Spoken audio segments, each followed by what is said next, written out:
120 शब्द प्रति मिनट।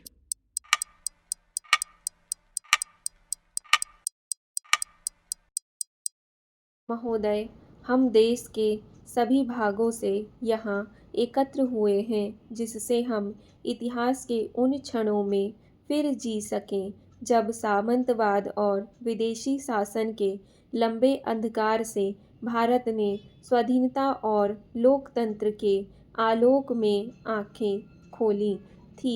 हम यहाँ आभारपूर्वक उन्हें स्मरण करने को आए हैं जो हमारी दीर्घ परंपरा के संवाहक रहे हैं। हमारे राष्ट्रपिता ने हमारे प्राचीन मूल्यों और परंपराओं की पुनर्व्यवस्था की और उन आदर्शों को जो अप्राप्य प्रतीत होते थे राजनैतिक सक्रियता के शक्तिशाली साधनों में बदल दिया। उनका संदेश शहरों और गांवों में गूंजा।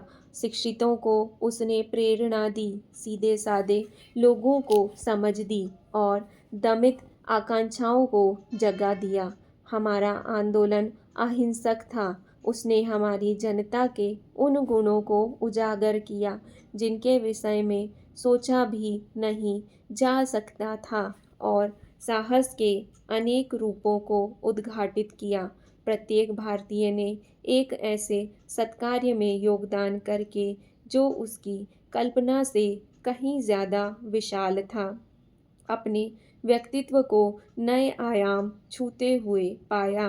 कुछ समूहों ने सशस्त्र संघर्ष के अधिक प्रचलित पथ को अपनाया। व्यक्तिगत साहसिकता और आत्मोत्सर्ग के अनेक उदाहरण देखने को मिले। मुझे स्मरण आता है आज़ाद हिंद फौज का योगदान भी, जो हमारी सागर बेलाओं से दूर सक्रिय हुआ थी, मेरे मानस पटल पर कौंधती है। उससे भी पहले की तस्वीर जो व्यक्तिक यादों से परे है।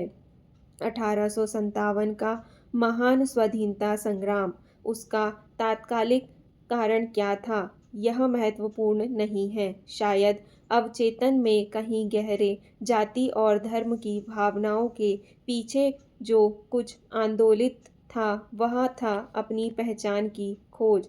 एक अद्वितीय शताब्दी थी वह, उसमें अत्याचार की कालिमा को जगमग बना रहा था महान बौद्धिक का प्रकाश। उसमें जो धर्मनिष्ठ थे वे क्रांतिकारी भी थे। कवि, वैज्ञानिक, वस्तुतः सभी व्यवसायों के लोग जिस महान लक्ष्य को लेकर एक थे वह था राष्ट्र का पुनरुत्थान। अंततः उन अनगिनत अज्ञात और अश्रुत नर नारियों ने, जिन्होंने अपनी गिनती से ही नहीं वरन अपनी समर्पण भावना से भी हमारे लक्ष्य के प्रति अपना योगदान दिया, सफलता को वरण किया। हमारे पास कौन सा बल था?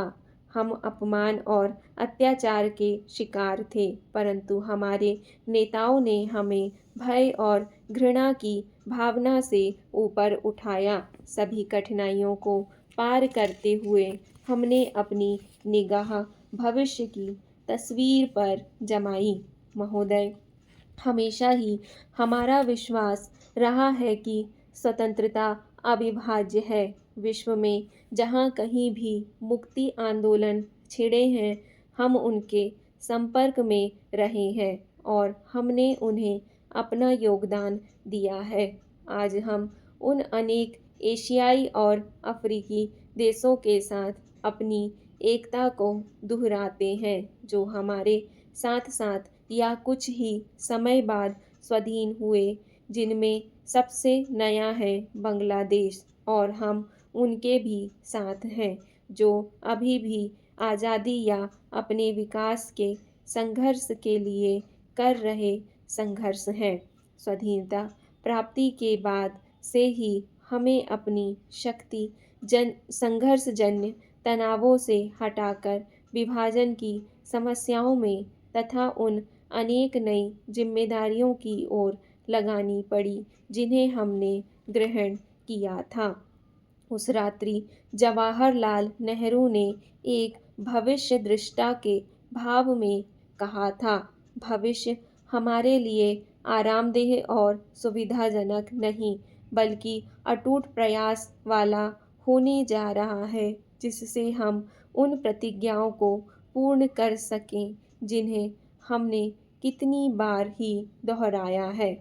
तब से 55 वर्ष बीत चुके हैं, जिनके दौरान हमें विफलताएं भी मिली और सफलताएं भी, दुखांत घटनाएं भी घटी और विजय की घड़ियां भी आईं। फिर भी हम इस अकाट्य तथ्य पर गर्व कर सकते हैं कि चुनौतियों के लंबे सिलसिले के बावजूद आज हम राजनैतिक, आर्थिक, सामाजिक सभी दृष्टियों से अधिक मजबूत हैं। हमारी राष्ट्रीय एकता, धर्मनिरपेक्षता और हमारा लोकतंत्र समाजवाद का सुदृढ़ और सुस्थिर है। सबके साथ मित्रता और किसी की भी अधीनता नहीं। यह रहा है हमारे अन्वेषण का लक्ष्य। हमारा संघर्ष केवल हमारे अपने लिए न होकर संपूर्ण मानवता के लिए रहा है। वह संकीर्ण अर्थों में राजनैतिक स्वाधीनता के लिए भी नहीं रहा है। हम कृत संकल्प थे पुरानी व्यवस्था को बदलने के लिए, गरीबी का उन्मूलन करने के लिए, समाज को जड़ताओं, हानिकर रूढ़ियों और अंधविश्वासों से मुक्ति दिलाने के लिए।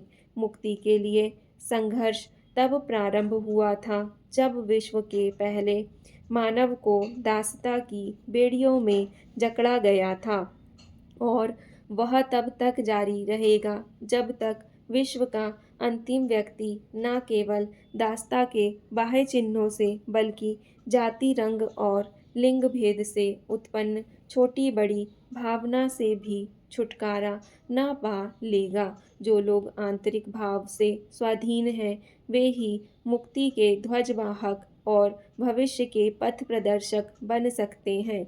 हम जिस महानता के लिए प्रयत्नशील हैं, वह सैनिक शक्ति नहीं वरन शांति है।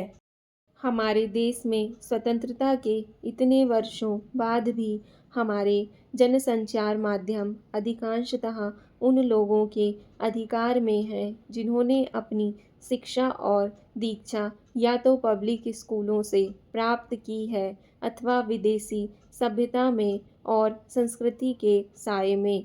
केरल, पश्चिमी बंगाल, महाराष्ट्र और कुछ हद तक तमिलनाडु और अन्य प्रदेशों को छोड़ दें तो सारे देश में अंग्रेजी पत्रिकाओं का ही बोलबाला है।